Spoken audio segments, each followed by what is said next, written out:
بڑا مشہور واقعہ ہے کہ اللہ تعالیٰ نے نسب عالی مبارک کے سلسلہ میں تمام بزرگان کو حسن و جمال، سیادت و سعادت کے تمام خوبیوں سے نوازا تھا۔ ان کے ساتھ ساتھ جو ذہانت و فطانت حضرت مدر رضی اللہ تعالیٰ عنہ اور آپ کے بھائیوں یعنی ربیہ، ایاد، انمار بن نزار کو حامل تھی، وہ اپنی مثال آپ تھی، جس کا اندازہ آپ اس واقعہ میں لگا سکتے ہیں۔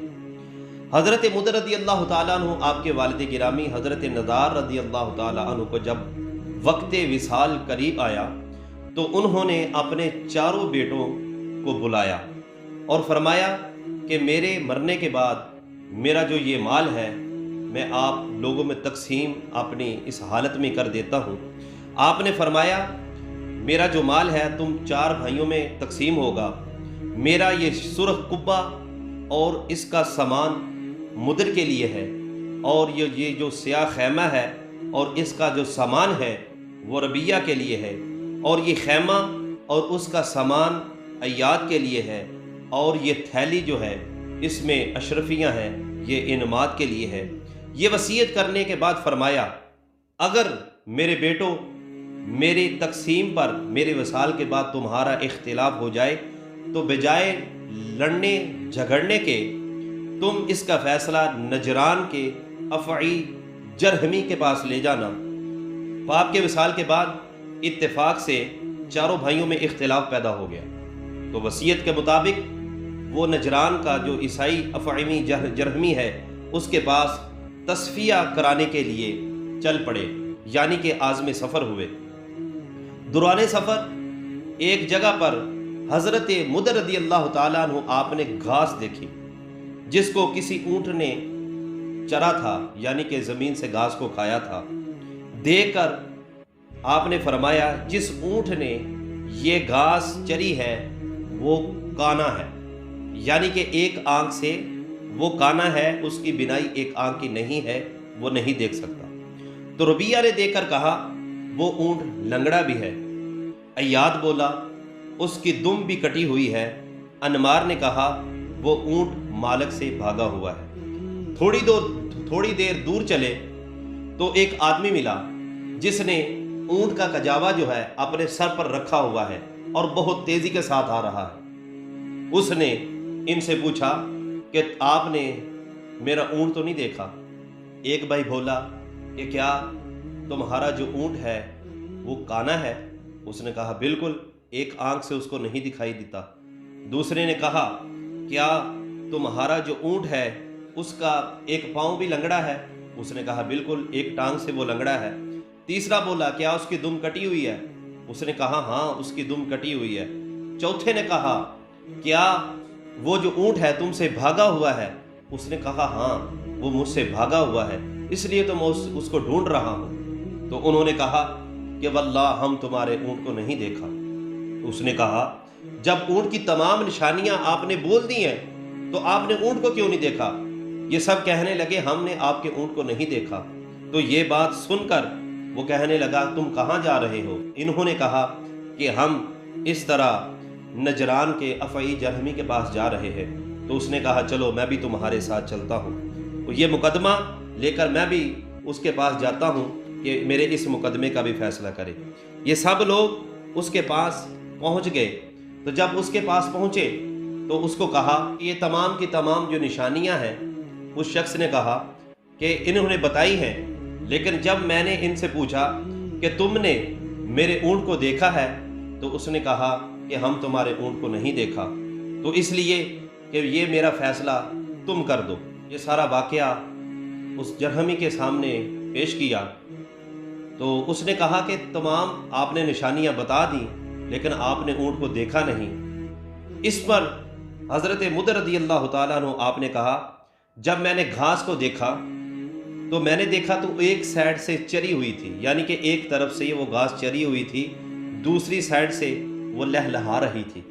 تو میں نے اس سے اندازہ لگایا کہ جو چرنے والا ہے اونٹ وہ ایک آنکھ سے کانا ہے۔ تو ربیہ نے کہا کہ ایک پاؤں کے نشان بڑے واضح تھے، یعنی کہ اونٹ کے ایک پاؤں کے نشان بڑے واضح تھے، لیکن دوسری طرف کے جو نشان ہیں وہ واضح نہیں تھے۔ اس سے میں نے یہ اندازہ لگایا کہ یہ جو اونٹ ہے ایک پاؤں سے لنگڑا ہے۔ ایاد بولا میں نے دیکھا اس کی جو مینگنیاں ہے وہ سالم تھی، حتیٰ کہ جب دم جو کٹی ہوئی نہ ہو تو جو مینگنیاں ہوتی ہیں اونٹ کی وہ سالم زمین پر نہیں گرتی، اس لیے میں نے اندازہ لگایا کہ یہ جو اونٹ ہے اس کی جو دم ہے وہ کٹی ہوئی ہے۔ تو چوتھا بولا انمار نے کہا وہ گھاس بڑا گنجان ہے مگر اسے ادھورا ادھورا چھوڑ چھوڑ کر کھایا جا رہا ہے، جس سے میں نے یہ اندازہ لگایا کہ یہ جو اونٹ ہے یہ اپنے مالک سے بھاگا ہوا ہے۔ افعینی جرہمی یہ بات سن کر اس شخص سے بولا کہ تم جاؤ اور جا کر اپنا اونٹ جو ہے وہ تلاش کرو، ان کے پاس تمہارا اونٹ نہیں ہے۔ وہ جو شخص ہے وہ چلا گیا۔ اب اس نے ان کے آنے کا مقصد پوچھا تو انہوں نے کہا ہم نضار بن ماد کے بیٹے ہیں، اپنے جھگڑے کا تم سے فیصلہ کروانے کے لیے آئے ہیں۔ تو افعی جرہمی نے کہا اتنے عظیم فہم ادراک کے ہوتے ہوئے میرے پاس کیوں آئے ہو؟ بہرحال اس نے فیصلہ کر دیا۔ فیصلہ کرنے کے بعد اس نے ایک پرتکلف دعوت کا اہتمام کیا اور کھانے کے ساتھ شراب بھی پیش کی، اور غلام کو بطور جاسوس ان کے پاس چھوڑا کہ یہ کیا باتیں کرتے ہیں۔ کھانے سے فارغ ہونے کے بعد حضرت مدر رضی اللہ تعالی عنہ نے کہا کہ آج جیسا لذیذ گوشت کبھی نہیں کھایا، کاش جس بکری کا یہ گوشت ہے اس نے کتیا کا دودھ نہ پیا ہوتا۔ یہ الفاظ حضرت مدر رضی اللہ تعالیٰ عنہ آپ کے ہیں۔ آپ کے بھائی جو ہیں وہ ربیہ وہ بولے کہ ایسی عمدہ شراب نہیں دیکھی، کاش کہ انگور کسی قبر سے نہ توڑے ہوتے، یعنی کہ جس سے یہ شراب بنائی گئی ہے وہ کسی قبر سے نہ توڑے ہوتے۔ ایاد نے کہا بہت بہترین روٹی تھی، کاش اس کے آٹے کو حیضہ نے نہ گوندا ہوتا۔ انمار نے کہا کہ ایسا ذہن انسان کم ہی دیکھا ہے، کاش اس کی نسبت کسی غیر باپ کی طرف نہ ہوتی۔ جاسوس نے یہ چاروں باتیں جا کر افعی جرہمی کے پاس جا گیا اور جا کر اس کو بیان کی اور اس کو بتایا۔ وہ حیران ہو گیا۔ اس نے باورچی کو بلایا اور بکری کے بارے میں پوچھا تو اس نے کہا ہمارے باڑے میں ایک ہی بکری تھی، جب وہ اس نے بچہ دیا تو بچہ دینے کے بعد وہ بکری جو ہے وہ فوت ہو گئی، تو ہم اس بکری کے بچے کو جو ہے وہ کتیا کا دودھ پلا کر اس کو بڑا کیا۔ اس نے کہا پہلا جو جواب ہے وہ بالکل ٹھیک ہو گیا۔ تو اس کے بعد پھر اس شراب کشید کو بلایا جس نے شراب بنائی تھی، اس کو کہا کہ تم نے شراب بنانے کے لیے انگور کہاں سے لیے؟ اس نے کہا تمہارے باپ کی قبر سے لیے تھے، تمہارے باپ کی قبر سے لیے تھے، وہاں پر بیل لگی ہوئی تھی، اس بیل کو توڑا اور توڑنے کے بعد میں نے اس سے شراب بنائی۔ اور اب اس نے آٹا گوندنے والی لونڈی کو بلایا اور اس سے پوچھا کہ کیا تم حالت حیض میں ہو؟ تو اس نے کہا ہاں میں حالت حیض میں ہوں۔ یہ سن کر وہ اپنی ماں کے پاس گیا اپنے چوتھے سوال کا جواب لینے کے لیے۔ ماں سے جا کر کہا کہ میں تمہارا سر جو ہے وہ تن سے جدا کر دوں گا، لہٰذا مجھے بتاؤ، سچ سچ بتانا میرا باپ کون ہے؟ ماں نے تیور دیکھ کر سچ اگل دیا۔ اس نے کہا کہ تیرا باپ اولاد پیدا نہ کر سکتا تھا، اس لیے کہ وہ قوم کا سردار تھا، تو میں نے سوچا کہ ہے وہ قوم کا سردار بے اولاد کے فوت ہو جائے، تو میں نے تمہیں ایک باورچی سے بدفعلی کے ذریعے لیا ہے جس سے تو پیدا ہوا۔ افعی جرہمی نے جب ان چاروں باتوں کو صحیح دیکھا تو ان کے پاس آیا اور کہا تمہیں کیسے پتا چلا؟ تو حضرت مدر رضی اللہ تعالی عنہ آپ نے کہا شراب کو دیکھ کر مجھے بہت پیاس لگی، جس سے میں نے اندازہ لگایا یہ جو انگور ہیں کسی قبر سے اتارے ہیں۔ ربیہ نے کہا بکری کے گوشت چربی کے نیچے ہوتا ہے مگر اس کے گوشت کے اوپر چربی تھی، جس سے میں نے اندازہ لگایا اس نے کسی کتیا کا دودھ پیا ہے۔